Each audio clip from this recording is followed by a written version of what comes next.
ये बात 500 BC की है, जब सीसेम्स नाम के एक जज ने रिश्वत लेकर एक अनफेयर डिसीजन लिया था। जब राजा को ये बात पता चली तो उसने उस जज को गिरफ्तार कर लेने का आदेश दे दिया।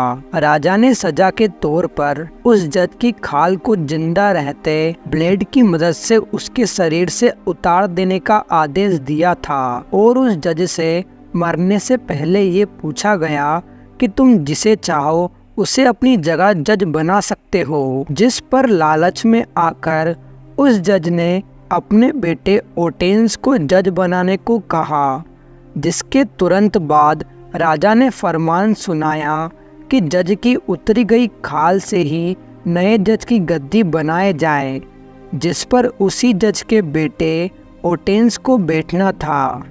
राजा के ऐसा करने के पीछे एक मकसद छुपा हुआ था। वो यह चाहता था कि जज का बेटा जब अपने ही पिता की खाल पर बैठेगा तो उसे हर वक्त ये एहसास होगा कि रिश्वतखोरी की सज़ा क्या होती है और ये डर उसे हमेशा ईमानदार बने रहने पर मजबूर करता रहेगा। दोस्तों, आज की इस वीडियो में आप इतिहास से जुड़ी कुछ ऐसी ही दिलचस्प घटनाओं के बारे में जानोगे, इसीलिए वीडियो को आखिर तक ज़रूर देखें।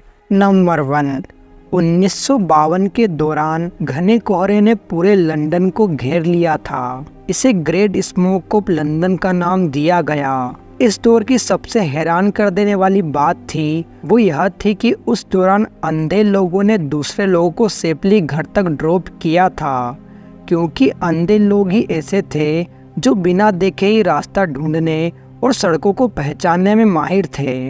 नंबर 2, मिडिल एजेस के दौरान जब किसी शख्स को फांसी की सजा दी जाती तो फांसी दी जाने के बाद उसकी बॉडी को मौत के बाद भी फांसी के फंदे पर ही झूलते हुए सालों तक ऐसे ही छोड़ दिया जाता था। इस तरह दी गई फांसी को गैबटिंग कहा जाता था, जिसका मकसद लोगों के दिल में ऐसा खौफ पैदा करना होता था जिससे वो क्राइम करने से पहले 100 बार सोचे। नंबर 4, प्राचीन समय में जब कप और बाउल का आविष्कार नहीं हुआ था, उस समय ब्रिटेन के लोग खाने और पीने की चीज़ों को रखने के लिए मानव खोपड़ी का इस्तेमाल किया करते थे, जिसमें खोपड़ी के ऊपरी गोल भाग को काट कर अलग कर दिया जाता था और उसी में खाने और पीने की चीज़ों को रखा जाता और खाया भी जाता।